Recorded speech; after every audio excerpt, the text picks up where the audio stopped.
नमस्कार दोस्तों, मैं हूं नितिन मलिक। उम्मीद करता हूं आप सब ठीक होंगे।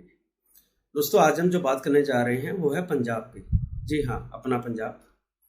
पंजाब जो मेरी जन्मभूमि है, मेरा बचपन वहीं बीता था, मैं पैदा भी वहीं पे हुआ था और मेरी एजुकेशन 12th क्लास तक वहीं पे हुई है।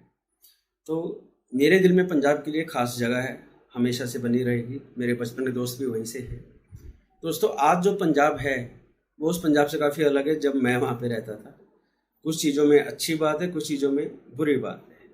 तो आज हम पंजाब की समस्या, जो वो ट्रबल वो जो फेस कर रहा है, अलग अलग तरह की समस्याएं फेस कर रहा है, उसके अराउंड हमारा ये वीडियो होने वाला है दोस्तों।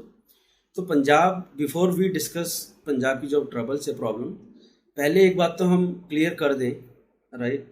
ये मैं उम्मीद करता हूँ आप भी मेरी इस बात से पूरी तरह से सहमत होंगे कि आज के टाइम में खालिस्तान का जो थॉट है उसके लिए पंजाब में, पंजाब के जनमानस में कोई जगह नहीं है दोस्तों, राइट। ये मैं अपने पर्सनल एक्सपीरियंस से भी बोलता हूँ। मैं जाता रहता हूँ पंजाब, मेरे दोस्त अभी भी हैं मेरे टच में, एक आइडिया है ऑन ग्राउंड। और हमें मीडिया से भी, आप ओवरऑल देखिए, पंजाब में खालिस्तान का कोई ऑन ग्राउंड सपोर्ट नहीं है। अब कनाडा में क्या हो रहा है, यूएसए में क्या हो रहा है, यूके में क्या हो रहा है दोस्तों, वो हमारी हेडेक नहीं है। एटलीस्ट पंजाब वालों की हेडेक नहीं है। आप समझ रहे हैं? अब कोई बाहर दूसरे देश में कोई कोई क्या बोल रहा है, उसके लिए पंजाबी या पंजाब के वासी तो जिम्मेदार नहीं हो सकते ना किसी तरह से। तो ये बहुत समझने वाली बात है। और let's agree on this first together that Punjab में खालिस्तान का सपोर्ट बेस नहीं है, राइट। अब दूसरी बात पे आते हैं दोस्तों। पंजाब में खालिस्तान का सपोर्ट इसलिए भी नहीं है बिकॉज पंजाब के लोगों ने आतंकवाद का वो दौर देखा है जिसमें पंजाब ने बहुत सफ़र किया है। तो कोई भी नहीं चाहेगा कि वो खून खराबे वाला दौर दोबारा से वापस आए पंजाब के अंदर, राइट। और मैं ये मानता हूँ, अभी ये हमने प्रू रिसर्च कोई हुआ था 2021-22 के अंदर, 1-2 साल पहले पंजाब में रिसर्च हुआ था। उनके थॉट्स लिए गए थे सिखों के, पंजाबियों के, कि आपके खालिस्तान के बारे में, भारत के बारे में आपके क्या थॉट्स हैं। तो दोस्तों, आप भी जाके गूगल पे चेक कर सकते हैं, Pew research survey on Punjab. तो ओवरवेलमिंगली 98%, 95% सिख कम्युनिटी ये बोलती है उस सर्वे के द्वारा कि हम तो we are proud to be Indian, we are proud to be Punjabi, we are proud to be Indian, right. We want to be with India. कोई सवाल ही नहीं उठता उनके ऊपर। और वैसे दोस्तों, हमारी हिस्ट्री देखिए, पंजाबियों की हिस्ट्री देखिए आप, राइट। आपको पता लगेगा पंजाबी देशभक्ति में, सेक्रीफाइस करने में, राइट, देश के लिए अपनी जान देने में, चाहे आर्मी के थ्रू हो, कैसे भी हो, वो हमेशा उन्होंने अग्रणी रोल प्ले किया है, सबसे आगे रहे हैं। हमें कोई भी बार उठा लीजिए आप, 65, 71, ये कारगिल की वॉर, राइट, कोई भी आप मुद्दा उठा लीजिए, कभी भी जो जिसमें इंडिया को ज़रूरत पड़ी है अपने देशवासियों की, तो पंजाबी हमेशा आगे रहे हैं। तो उनकी देशभक्ति पे तो कोई क्वेश्चन उठा ही नहीं सकता, राइट। सिख भाई, पंजाबी भाई, दे हैव बिन, और वो बहुत ही हार्ड वर्किंग कम्युनिटी है, जो मैं पहले भी अपने पुराने वीडियो में बोलता रहा हूँ उनके बारे में। इसीलिए वे जहाँ भी जाते हैं, राइट, इस तरह से उस माहौल में बस जाते हैं, चाहे वो यूएसए हो, यूके हो, ऑस्ट्रेलिया हो, कनाडा हो, और वहाँ पे ना सिर्फ सर्वाइव करते हैं बल्कि थ्राइव भी करते हैं दोस्तों, राइट। तो ये एक वर्ल्ड वाइड उनकी पॉपुलैरिटी का प्रूफ है। अब let's come back to Punjab. तो अब अगर पंजाब में सब इतना ग्रेट है तो पंजाब की समस्याएं क्या हैं, राइट। बिकॉज जब तक देखिए हम पंजाब की समस्या को सॉल्व नहीं करेंगे ना, तब तक ये खालिस्तान का भूत जो कभी कभार निकल आता है, thanks to people like Justin Trudeau और सम यूके में कुछ हैं सेपरेटिस्ट जो इस चीज़ को उठाते रहते हैं। हालांकि वो पंजाब के अंदर इस किसी भी इमोशन का फ़ायदा नहीं उठा पाए कि किसी इमोशन का फ़ायदा उठा के हम यूज़ करें, दोबारा से खालिस्तान की लौ जलाई जाए, राइट। वो फेल हो रहे हैं लगातार। उनको भी पता है कि कनाडा के बाहर उनका कोई पूछ नहीं है, कोई भी पूछने वाला नहीं है उनको खालिस्तान। तो अब let's come back to Punjab. तो पंजाब में क्या है दोस्तों, कुछ बड़ी बड़ी प्रॉब्लम हैं, हम हाई लेवल पे डिस्कस करेंगे उन प्रॉब्लम में। पहली प्रॉब्लम तो क्या है दोस्तों कि पंजाब, एक टाइम ऐसा था पंजाब रैंकिंग में नंबर 1 पे था, इकोनॉमिक रैंकिंग में भारत का नंबर 1 स्टेट था पंजाब। और तब ये कहा भी जाता था अर्ली 60, 70, 80s के अंदर के आधे से आधे इंडिया को पंजाब खाना खिलाता है। धरती बहुत उपजाऊ है, एग्रीकल्चर वहाँ पे बहुत अच्छा है, पानी है, सब कुछ अच्छा है वहाँ पे। तो बट बहुत दुख की बात है कि आज पंजाब 1 नंबर से हटके आई थिंक 20वें या 18वें नंबर पे बैठा है। तो ये बड़ी ही दुख वाली बात है। और हम जो बाहर रह रहे हैं उनकी छोड़ दीजिए, जो पंजाब में रहते हैं इस रैंकिंग में ड्रॉप होने का, it's not just about ranking दोस्तों।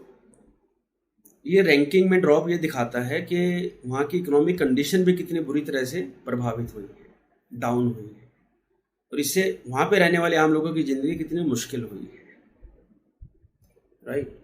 आपने कभी सोचा कि इतना ज़्यादा क्रेज़ क्यों है कि पंजाब से लोग कनाडा या यूएसए या ऑस्ट्रेलिया या यूके भागते हैं, जाते हैं? क्यों? एक बड़ा रीज़न ये है दोस्तों, बिकॉज पंजाब पे एक ठप्पा लगा दिया गया था कि पंजाब तो एग्रीकल्चर स्टेट है। आज भी अगर एग्रीकल्चर स्टेट की बात आए, पंजाब और हरियाणा ये टॉप 2 में आएंगे, if I am not wrong. Number 1 पे पंजाब ही आएगा दोस्तों। ये जो लेबल लगा एग्रीकल्चर का, ये 70, 60, 70, 80s तक तो ये ठीक था, इट वॉज गुड, बिकॉज तब हमारी मेजॉरिटी पॉपुलेशन एग्रीकल्चर पे ही सर्वाइव करती थी और थ्राइव भी करती थी कुछ केसेस में, जैसे कि पंजाब। बट जो आगे टाइम बढ़ा, मॉडर्न सोसाइटी में हम एंटर किए, 90s में हमारी इकोनॉमी ओपन हुई दोस्तों, पंजाब कहीं ना कहीं पीछे छूट गया। पंजाब अपने आप को विथ टाइम चेंज नहीं कर पाया, वो एग्रीकल्चर के भरोसे ही बैठा रहा। ना तो पंजाब में इंडस्ट्री आई उस तरीके से। छोटे मोटे एग्जांपल हैं, लुधियाना में इंडस्ट्री थी, जालंधर में थी थोड़ी बहुत। Ludhiana was the prime example. एक टाइम में लुधियाना बहुत अच्छा चल रहा था, आजकल तो वहाँ पे इंडस्ट्री का बहुत बुरा हाल है। और इंडस्ट्री के अलावा पंजाब ने सर्विस में कुछ भी काम नहीं किया। और आज देखिए पंजाब जो नंबर 1 पे था वो बहुत नीचे आ गया है, और कर्नाटका, महाराष्ट्र, इवन हरियाणा आ गया उससे। तो क्यों आ गया हरियाणा या बाकी स्टेट्स? क्योंकि दोस्तों बाकी स्टेट्स ने क्या किया, वे आईटी की तरफ, इंडस्ट्रियलाइजेशन की तरफ उन्होंने स्पीड से मूव ऑन किया, और पंजाब सिर्फ एग्रीकल्चर के भरोसे रहा कि एग्रीकल्चर पे ही हम सर्वाइव करेंगे, इसी पे हम आगे बढ़ेंगे। एंड आफ्टर ए पॉइंट दोस्तों, जो हमारी आज की जनरेशन है वो खेती नहीं करना चाहती, स्पेशली तब जब उतना रिटर्न नहीं आ रहा खेती के अंदर। राइट। तो अब वो सर्विसेज में जाना चाहती है, आईटी में जाना चाहती है, बट उसके लिए वहाँ का जो यूथ है उतना स्किल्ड नहीं है। अब आप बोलोगे ऐसे कैसे स्किल नहीं है? राइट दोस्तों, अगर उनको काम करना, उनको बाहर जाना पड़ेगा पंजाब से, महाराष्ट्र में, हरियाणा में, गुड़गांव, नोएडा, बेंगलोर, मुंबई, चेन्नई। पंजाब में ले दे के छोटा सा आईटी पार्क बनाया था चंडीगढ़ के अंदर, जहाँ पे शायद 2-4 कॉल सेंटर चलते हैं, छोटी मोटी कंपनियाँ चलती हैं। आईटी कंपनी कोई भी नहीं है जो सही सेंस में आईटी की सर्विसेज देती हो। I am sorry. तो अब इसका भी एक डायरेक्ट इफेक्ट क्या पड़ा है दोस्तों, मैं ज़रा बात को घुमा के ये आपको एक्सप्लेन करना चाहूँगा कि अभी सर्वे में निकल के आया था 2021-22 में, जो सर्वे हुआ था कि हमें अब बाहर से रेमिटेंसेस कितनी आती है। रेमिटेंसेस मतलब जो बाहर में हमारे लोग काम करते हैं इंडियन, वो वापस पैसा भेजते हैं। तो वो पैसा भेजते हैं। अब उसमें रैंकिंग के हिसाब से देखा जाए तो टॉप पे तो यूएसए है, जहाँ से 23-24% जहाँ से रेमिटेंसेज आती हैं। अराउंड 80 अरब डॉलर आते थे तब, अब तो 100 के अराउंड हो गया है वो पिछले 1-1.5 साल में। तो 80 अरब डॉलर में से 23-24% यूएसए से आता है, फिर यूके है, सऊदी अरबिया है, यूएई है, मिडिल ईस्ट के कुछ और कंट्रियाँ, कतार वगैरह, बहरीन वगैरह, राइट, फिर सिंगापुर है, मलेशिया है। अब आप बोलोगे नितिन कनाडा कहाँ गया? कनाडा जहाँ पे हमारे इतने पंजाबी सिख भाई रहते हैं, उसका नाम क्यों नहीं ले रहे आप? दोस्तों आपको जान के हैरानी होगी कि कनाडा 12वें या 13वें नंबर पे है रेमिटेंसेस वापस भेजने के चक्कर में। उस वे में मतलब कनाडा में जो हमारा डायस्पोरा रहता है, हमारे जो इंडियन रहते हैं वहाँ पे, वो जितना पैसा भेजते हैं वो सिर्फ 80 अरब डॉलर का 0.6% है। मतलब ऊँट के मुंह में जीरा, वो भी शायद बड़ा होगा, इससे कुछ भी नहीं है। तो अब सवाल उठता है कि इतना कम क्यों है भाई। हम सब तो ये मानते हैं कि कनाडा में बहुत हमारी पंजाबी कम्युनिटी बहुत ही अच्छे से रह रही है। अब पहले तो पंजाब वहाँ की पॉपुलेशन की बात करते हैं, तो कनाडा में हमारे पंजाबी पॉपुलेशन अराउंड 10 लाख है, राइट। अब 10 लाख में से 8 लाख हमारे सिख भाई हैं और 2 लाख नॉन सिख भाई हैं। अब इनमें से कुछ वेल टू डू भी हैं, बट मेजोरिटी ऑफ देम दोस्तों वहाँ पे छोटे मोटी जॉब करते हैं, अनस्किल्ड लेबर वाली जॉब, कंस्ट्रक्शन, रेस्टोरेंट, ये प्लम्बर, इलेक्ट्रीशियन, राइट। ये छोटी जॉब है, वहाँ पे स्किल्ड जॉब नहीं है। जैसे अगर आप हमारे बाकी डायस्पोरा के देखोगे, यूएसए में, यूरोप में, दुबई में, सिंगापुर में, सऊदी में, राइट, मलेशिया में, दोस्तों हमारा जो वहाँ पे पॉपुलेशन है वो हाईली स्किल्ड जॉब के अंदर सेटल है। मतलब उनकी अर्निंग भी ज़्यादा है, वे वाइट कॉलर जॉब्स कर रहे हैं, वाइट कॉलर जॉब्स का पैसा भी ज़्यादा मिलता है, उनकी सेविंग ज़्यादा है और वो इंडिया में भी ज़्यादा भेज पा रहे हैं। अब कनाडा में क्या हो रहा है, कनाडा में वाइट कॉलर जॉब में एक तो जॉब की कमी है कनाडा के अंदर, वाइट कॉलर जॉब्स की, नंबर 1। नंबर 2, उसमें पंजाबी कम्युनिटी नहीं है ज़्यादा। वे जो मैंने बताया मोस्टली छोटी छोटी जॉब करते हैं, कुछ हैं बड़े, बट उन्होंने क्या किया है, वे खुद वहाँ पे उन्होंने कोई अपना रेस्टोरेंट खोला है, कोई डी मार्ट टाइप एक डिपार्टमेंटल स्टोर ओपन किया है, कोई ट्रकिंग कंपनी को ओन करता है, मेहनत करके कई सालों में उन्होंने वहाँ पे अपना धंधा जमा लिया है। बट वे लोग, उन्होंने क्या किया, उन्होंने अपना सारे फैमिली को वहाँ पे शिफ्ट कर गए। अब पूरी फैमिली को शिफ्ट करने वाले लोगों की संख्या बहुत कम है। अब जिसकी फैमिली शिफ्ट हो गई है वहाँ पे पैसा क्यों भेजेगा, और जिसकी फैमिली मेजोरिटी ऑफ दम उनकी इंडिया में है, वो इतना नहीं कमा पाते हैं कि वो एक बड़ी अमाउंट यहाँ पे भेज सकें। छोटी अमाउंट आती है जो कि कुल मिला के 0.6% बनता है। अब छोटी अमाउंट आने का रीज़न क्या है दोस्तों, वो यही है कि हम वहाँ पे, हमारे पंजाबी भाई मोस्टली वहाँ पे जाके मीनियल जॉब, छोटी वाली जॉब करते हैं, क्योंकि वो अपने इंडिया में खेती करना नहीं चाहते, खेती में उतना रिटर्न नहीं आ रहा है, राइट। और पंजाब की खेती सारी मोस्टली जो यूपी बिहार से लोग आते हैं, जिनको हम भैया बोलते हैं, नॉर्थ के अंदर उनको भैया बोला जाता है, तो उनके हवाले हमारी पंजाब की खेती चल रही है, वो खेती संभालते हैं। और हमारे सिख भाई या पंजाबी जो पंजाब के लोग हैं, और अब थोड़े बहुत दूसरे स्टेट में भी लोग जा रहे हैं, बट अभी हम पंजाब की बात करें तो मैं पंजाब पे ही फोकस करूँगा। ये वहाँ पे जाके वही भैया वाला काम थोड़ा सा बड़े लेवल पे करते हैं, बस इतना ही फ़र्क है दोस्तों। मैं सबकी बात नहीं कर रहा हूँ, please note that majority unskilled labour वहाँ पे जाके काम कर रही है। अब अनस्किल्ड लेबर कितना कमा पाएगी, तो उनका रेमिटेंस भी नहीं आ रहा है, वहाँ जाके कोई लाइफस्टाइल उतना, यस पंजाब से बेटर है, बट वहाँ पे भी उतना कोई ग्रेट नहीं है दोस्तों, राइट। अब वापस पंजाब, कनाडा से पंजाब आ जाते हैं कि पंजाब के हालात कैसे हैं वहाँ पे। अब घरों में बच्चे हैं नहीं, माँ बाप बूढ़े हैं, उनको देख रेख करने वाला कोई नहीं है, पड़ोसियों के सहारे माँ बाप बैठे हैं, बूढ़े माँ बाप, क्योंकि हर गली में 4 से 6 घर में से 4-5 बच्चे कनाडा में गए हुए हैं। अंटिल उनका अपना कोई दूसरा भाई बहन है तो ठीक है, वरना बहुत मुश्किल में लोग वहाँ पे। इनकी बहुत सारी खबरें आप गूगल पे ढूंढ सकते हैं। ये बहुत बड़ा एक सोशल इशू बनता जा रहा है पंजाब के अंदर भी, राइट। अब उसके बाद पंजाब में वापस आते हैं। पंजाब में क्या हो रहा है, खेती का में आरओआई नहीं है, इंडस्ट्री है नहीं, सर्विसेज में पंजाब कुछ कर नहीं पाया। थैंकफुली हरियाणा ने गुड़गांव बनाया, यूपी ने नोएडा बनाया, एक आईटी सर्विस का हब, और बेंगलोर तो सबसे प्राइम है ही, Silicon Valley, and Mumbai by default business hub रहा है हमारे पूरे इंडिया का, वहाँ भी बहुत अच्छा आईटी इंडस्ट्री है।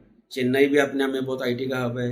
मतलब साउथ के, वेस्ट के, और इवन हरियाणा जो नॉर्थ में है, ये स्टेट आगे निकल गए, और पंजाब एग्रीकल्चर के लेवल के साथ बहुत पीछे छूट गया। और इसका नतीजा उनको, उनकी आने वाली जनरेशन को अब तक वे भुगत रहे हैं और आगे भी भुगतना पड़ेगा। आप समझ रहे हैं बात, ये पूरा कैसे एक साइकिल है, एक इकोसिस्टम बन गया है। एक गलती जिसमें इंडस्ट्रियलाइजेशन और सर्विसेज पे फोकस ना करना, कैसे पूरे पंजाब की इकोनॉमी को, पंजाब के सोशल कॉन्ट्रैक्ट को, पंजाब की सोसाइटी को कैसे नेगेटिव वे में इम्पेक्ट कर रहा है वो। अब पंजाब में क्या हो रहा है कि पंजाब में सिर्फ यही समस्या नहीं है बेरोजगारी की या अनस्किल्ड लेबर की, जो वो किसी तरह से बाहर जाके पूरा करते हैं अपने नीड्स को। पंजाब में नशा बढ़ता जा रहा है दोस्तों, लोग इस वजह से भी गुस्से में हैं। पंजाब की सरकार नशे का कंट्रोल नहीं कर पा रही है, और कितने सारे केसेस तो ऐसे आए हैं, खासकर कांग्रेस के दौर में, आप तो अभी आई है मैं बोलूँगा, और इवन अकाली दल के दौर में भी, कि उनके जो खुद के लीडर हैं, सिलेक्टेड इलेक्टेड लीडर जो हैं, वे उनका नाम आएगा, वे नशा करवा रहे हैं। आप लोगों ने एक मूवी देखी होगी उड़ता पंजाब, राइट, जिसमें पॉलिटिशियन और पुलिस का नेक्सस दिखाया है। Politician, drug mafia and police, उनका तीनों का नेक्सस दिखाया है कि कैसे वे मिल के सोसाइटी में ड्रग्स को बेच रहे हैं, राइट। और ये काफ़ी तो रियलिटी पे बेस्ड है वो मूवी। आई मीन जो वहाँ पे इवेंट होते हैं पंजाब के अंदर, बहुत कॉमन बात है ये। ड्रग्स का बहुत बुरा हाल है, हर दूसरा घर ड्रग्स से अफेक्टेड है वहाँ का यूथ। और उसके बाद क्या हो रहा है वहाँ पे, पिछले कुछ सालों में दोस्तों बेअदबी के भी इंसिडेंट बहुत ज़्यादा बढ़ गए। बेअदबी का मतलब है सिखों के जो गुरु ग्रंथ साहिब हैं, गुरु नानक जी हैं, उनका जो गुरु ग्रंथ है उसका अपमान करने की कोशिश की गई है, राइट। अब ये सब पता कौन करवा रहा है? ये सब खालिस्तान करवाता है। खालिस्तान क्यों करवाता है? ताकि वहाँ पे बेअदबी हो, सिखों में गुस्सा आए और वो ये कहें कि भाई हाँ, हमारे तो धर्म की, हमारे गुरुओं की रिस्पेक्ट नहीं हो रही है और हम तो प्रशासन के खिलाफ खड़े हो जाएंगे। अब एडमिनिस्ट्रेशन के खिलाफ खड़े होना वही एक पहला स्टेप होता है रिबेल करने का, राइट। और उससे बड़ी दुख की बात यह है कि जब ये बेअदबी के इंसिडेंट होते हैं तो सरकार भी उतना सख्ती से इंसिडेंट से निपटती नहीं है दोस्तों। अगर कानून अपना काम अच्छे से करे, पंजाब में सरकार एक सीरियसनेस दिखाए बेअदबी के मसलों को टैकल करने के लिए, तो दोस्तों ये इंसिडेंट उसी वक्त ख़त्म किए जा सकते हैं। तो लोगों में गुस्सा है बेरोजगारी के कारण, अनस्किल्ड लेबर, फिर ड्रग्स फैला हुआ है बहुत ज़्यादा, उसके बाद क्या ये बेअदबी के इशू आ रहे हैं, राइट। अब वे लोग फ्रस्ट्रेटेड हैं, बट वो फ्रस्ट्रेटेड इसलिए नहीं है कि हमें पंजाब को इंडिया से अलग करना है। वे अपनी सरकार की नीतियों से वे नाराज़ हैं। वो अपनी इस नाराज़गी को जाहिर भी करते हैं इलेक्शन में वोट डाल के, कि सरकार बदलते हैं, कभी अकाली दल आता है, कभी कांग्रेस आता है, और अभी आपको उन्होंने चुना था लास्ट इलेक्शन के अंदर। बट जो मैं देखता आया हूँ कि सरकारें बदलती गई हैं, बट पंजाब की समस्याओं को किसी ने सही मायनों में दोस्तों हल नहीं किया, राइट। तो ये एक बड़ी ही दुखदाई बात है कि पंजाब जो कभी हमारा नंबर 1 स्टेट होता था, आज उसके लोगों में, मतलब अगर मैं पंजाब में रह रहा हूँ और मैं तो बोलता हूँ मैं हाफ पंजाबी हूँ हाफ हरियाणवी हूँ। मैं हरियाणा से, basically my ancestors are from Haryana, but since I was born and brought up in Punjab, तो मेरे मन में पंजाब के लिए भी बहुत ही सॉफ्ट कॉर्नर है पंजाबियों के लिए। और मैं हमेशा बोलता हूँ अपनी फैमिली दोस्तों को, मैं तो आधा पंजाबी हूँ और आधा हरियाणवी और पूरा Indian, right, Indian first always. तो एज ए पंजाबी सिटीज़न दोस्तों बहुत फ्रस्ट्रेशन का मैटर है कि सबके सामने ये प्रॉब्लम है, बट इनका कोई सीरियस फोकस वे में इनको रिजॉल्व नहीं किया जा रहा है। हमारी पॉलिटिकल जो पार्टी जो, उनकी तरफ से एक लैक ऑफ विल पावर दिखती है इश्यूज़ को एड्रेस करने का, राइट। अभी भी कोई ऐसा स्टेप नहीं लिया जा रहा है कि हाँ देश में, आई मीन पंजाब में कैसे आईटी सर्विसेज को लाया जाए, इकोसिस्टम क्रिएट किया जाए जहाँ पे मैन्युफैक्चरिंग और सर्विसेज, राइट, सर्विसेज को स्केल करना थोड़ा सा इजी है आज के टाइम में डिजिटल टेक्नोलॉजी की हेल्प से, थैंकफुली। तो उसके लिए कुछ भी काम नहीं किया। उससे बेटर तो नोएडा, ये हमारे योगी जी ज़्यादा अच्छा काम कर रहे हैं। आपको पता है लास्ट 2 ईयर में UP has been the top most number 1 ranked state जिसने सबसे ज़्यादा इन्वेस्टमेंट इनवाइट किया है। आई नो, सुन के हैरानी होगा, यूपी जिसको हम कभी बीमारू स्टेट बोलते थे, और बिहार तो अभी भी बीमारू स्टेट है। ये मैं मानता हूँ बिहार हो गए और यूपी भी कुछ हद तक अभी पूरी तरह से नहीं उभरा है। ये इंडिया के गले की घंटी हैं, वो भारी घंटी जो इंडिया को नीचे धकेल रहे हैं इसकी प्रोग्रेस को। यूपी में सबसे ज़्यादा पॉपुलेशन है, राइट, सबसे ज़्यादा इलिटरेसी भी वहीं पे है। आई नो योगी सरकार अभी कुछ काम कर रही है, इम्प्रूव कर रही है चीज़ों को, बट वाइड लेवल पे इम्पैक्ट दिखाने में बहुत टाइम लगेगा। और पंजाब में ऑलरेडी ये चीज़ें अच्छी थी, पंजाब खुशहाल है, खुशहाल देश था एटलीस्ट। उतनी एक्सट्रीम गरीबी कभी भी नहीं रही पंजाब में, बिकॉज वहाँ पे अनाज की कभी कमी नहीं रही, दूध घी दही कभी कम नहीं रहा, राइट, मिट्टी उपजाऊ है, पानी की कमी नहीं है। बट यू नो, होता है कि एक स्टेट आफ्टर ए पॉइंट एक सर्टेन सोर्स ऑफ रेवेन्यू को आउटग्रो कर जाता है। पंजाब के साथ भी दोस्तों वही हुआ है। उनका जो सोर्स ऑफ रेवेन्यू एग्रीकल्चर था, पंजाब उससे आउटग्रो कर चुका है। बट उसके लिए आउटग्रो होने के बाद अब वहाँ की यूथ है बाहर जाके अपॉर्चुनिटी ढूंढ रहे हैं, छोटे मोटे काम कर रहे हैं। उनको अगर पंजाब में ही स्किल किया जाए, अपस्किल किया जाए, अपग्रेड किया जाए और फिर उनको इंडिया में ही किसी तरह से पंजाब में ही स्पेसिफिकली आईटी को बढ़ावा दिया जाए तो चीज़ें काफ़ी हद तक सॉल्व हो सकती हैं। इससे मुझे याद आ रहा है भगवंत मान का एक स्पीच आ रही थी इलेक्शन से पहले या इलेक्शन के बाद, आई थिंक जब वो सीएम बन गए थे। उन्होंने क्या बोला कि मैं पंजाब में ऐसा सुधार लाऊंगा कि कनाडा के गोरे के यहाँ पे काम करेंगे। Man this is funny. लगता है भगवंत मान जी ने उस दिन शायद थोड़ी सी टिका रखी होगी, वैसे वो पहले भी पी के आ चुके हैं पार्लियामेंट के अंदर। भाई पहले तुम अपने पंजाबियों को तो काम दे दो, पहले गोरों को तो बाद में काम देना। पंजाबी को तो तुम संभाल नहीं पा रहे हो। तुम्हारे यहाँ कभी अमृतपाल आ जाता है, कभी कुछ हो जाता है, खुलेआम खालिस्तान के पोस्टर लगते रहते हैं।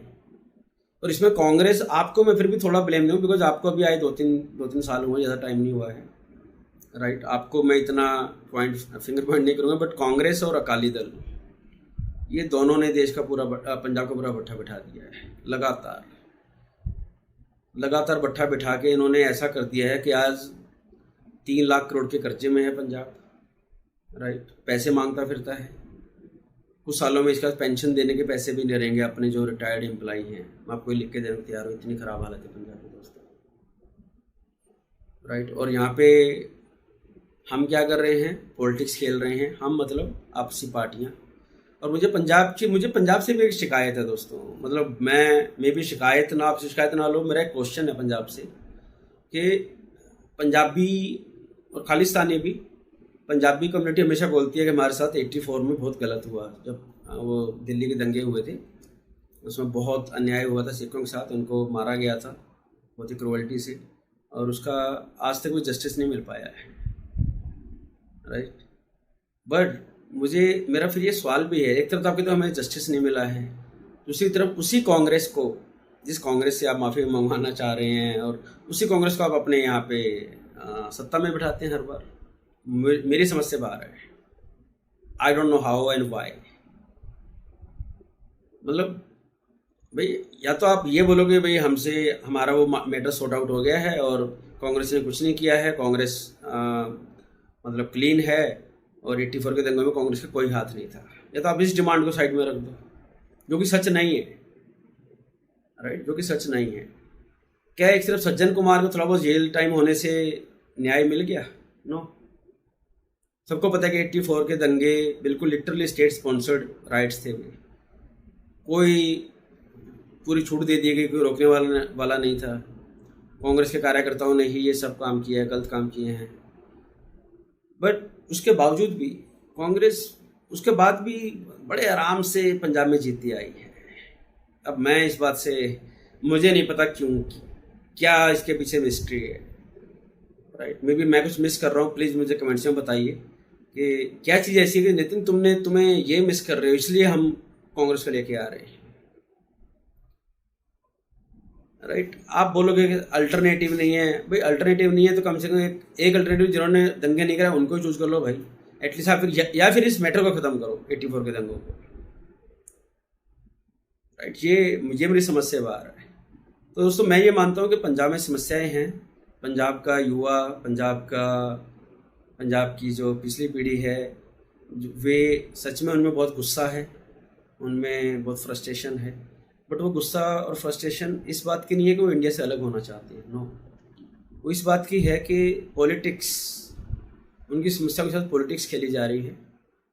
कोई उन पर इनफ सीरियसनेस दिखा नहीं रहा है, एक्ट नहीं कर रहा है, और सब आते हैं 5 साल लगाते हैं, राइट, और फिर चले जाते हैं। अगले साल फिर 5 साल कोई दूसरा आएगा, फिर कोई तीसरा आएगा, बस यही खेल लगा हुआ है। मुझे पहले आपसे काफ़ी उम्मीदें थी पंजाब में, राइट, कि पंजाब में एटलीस्ट, चलो दिल्ली में उनका हमेशा ये बहाना बना रहता है आप वालों का कि हमें मोदी काम नहीं करने देता है, राइट। सेंटर में हमारे पास पावर नहीं है, बला बला बला, जो उनमें कुछ रीज़न वैलिड भी हैं, I totally agree with that. कुछ रीज़न इनवैलिड हैं, वो सिर्फ पॉलिटिक्स के थ्रू ड्रीवन है। बिकॉज केजरीवाल आखिर हम में है तो पॉलिटिशियन ही ना, तो पॉलिटिक्स तो वो भी करेगा। अगर मोदी पॉलिटिक्स करता है तो केजरीवाल भी करेगा, which is fine. But Punjab में क्या बहाना है भाई आपके पास? पंजाब तो एक ऐसी ऐसी क्लीन स्लेट थी, इतना नीचे गिर गया है Punjab in terms of economic condition, law and order and everything, कि आप कुछ थोड़ा सा भी करोगे ना पंजाब ऊपर ही जाएगा। बोलते ना एक पॉइंट के बाद आप कितना इतना नीचे गिर गए, अब तो ऊपर ही जाने का रास्ता है, इससे नीचे जा ही नहीं पाओगे। बट आपने भी पिछले 2 साल में आप पॉपुलर मेजर करते रहते हैं, एक हॉटलाइन निकाल दिए करप्शन के लिए, आप स्टिंग बना के डाल दो, ठीक है, आप ये किसानों के बिल माफ़ कर देंगे हम, भैया फ्री में कुछ देना बंद करो सबको। मैं तो ये कहता हूँ, मैं तो मोदी को ही बोलता हूँ, ये there are no free lunches in this world man. आप चाहे थोड़ा लो, अमीर आदमी से एक चीज़ के 100 रुपये लो, मिडिल क्लास से आप 10 रुपये लो, गरीब आदमी से चाहे 50 पैसे लो, बट लो ज़रूर। फ्री चीज़ें मैं तो बहुत खिलाफ हूँ फ्री के, उनका कोई अंत नहीं है। और ये जो फ्री लोन होते हैं ना, किसान का लोन फ्री कर दिया, इसका सबसे ज़्यादा बेनिफिट पता कौन उठाते हैं? अमीर किसान, जो बड़े ज़मींदार हैं। और इस तरह पंजाब का नहीं, मैं पंजाब, हरियाणा, महाराष्ट्र, हर जगह मैं ये बात रिपीट करूँगा, इवन साउथ में भी, हैदराबाद वगैरह में, तेलंगाना में, आंध्रा में होता है ये कि हम आएंगे और किसानों के कर्ज माफ़ कर देंगे। और बड़े बड़े कर्जे ज़्यादा लिए होते हैं ये बड़े ज़मींदारों ने। किसानों को, जो छोटे गरीब किसान हैं, उनको प्रॉफिट मिलना चाहिए था, मिल रहा है सबको। तो फ्री लोन मत दो भाई। अगर हेल्प करनी है, हेल्प करने का और तरीके ढूंढो। ये गलत तरीका है। फ्री की कोई वैल्यू भी नहीं है, राइट। देश की इकोनॉमी पीछे जाती जा रही है। आप क्या चाहते हो, पूरे इंडिया के स्टेट पंजाब जैसे बन जाएं? और ये बहुत दुख से बोलना पड़ रहा है मुझे। एक वक्त ऐसा तो मैं खुशी से बोलता था, प्राउड से, कि यार काश इंडिया के सारे स्टेट पंजाब जैसे बन जाएं, खुशहाल हो जाएं। आज मैं उल्टा बोल रहा हूँ उसके, क्योंकि पंजाब का ये हाल कर दिया है कांग्रेस और अकाली दलों ने मिलकर। तो दोस्तों, मैं ये चाहता हूँ कि पंजाब के पॉलिटिशियन से मेरी रिक्वेस्ट है कि वे सीरियसनेस दिखाएं पंजाब के इश्यूज़ को। खासकर ये बॉर्डर स्टेट है, बहुत सेंसिटिव स्टेट है ये। बॉर्डर स्टेट में जो इशू हो सकते हैं सिक्योरिटी के, वो एमपी में नहीं हो पाएंगे, यूपी में नहीं हो पाएंगे कभी भी। वो ज़्यादा सेफ है इस तरह के प्रॉब्लम से। तो पंजाब, मेरा प्यारा Punjab, I pray for Punjab. मैं चाहता हूँ ये आगे बढ़े, वापस से अपना टॉप 5, टॉप 3, टॉप 2 में आए। इसके जो यूथ है वो नशे से बाहर निकले, अच्छा काम करे, इकॉनमी में कंट्रीब्यूट करे, और इसको काम के लिए बाहर ना जाना पड़े, राइट। काम के लिए बाहर ना जाना पड़े, उनको काम यहाँ मिले। हाँ, जिसको घूमने जाना है, बेटर अपॉर्चुनिटी, वो एक अलग बात है। बट अगर कोई इंसान बाहर मजबूरी में जा रहा है क्योंकि उसको यहाँ पे ज़िंदगी बिताने के लिए इनफ सपोर्ट नहीं है, then that's a big problem. बहुत दिल दुखता है भाई मेरा। तो दोस्तों, आप अपना फीडबैक दें, कमेंट्स में बताएं कि आप मुझसे कितने सहमत हैं, असहमत हैं। मे भी पंजाब की कोई ऐसी समस्या है जो मैंने मिस कर दी हो, प्लीज़ वो आप कमेंट्स में डाल सकते हैं।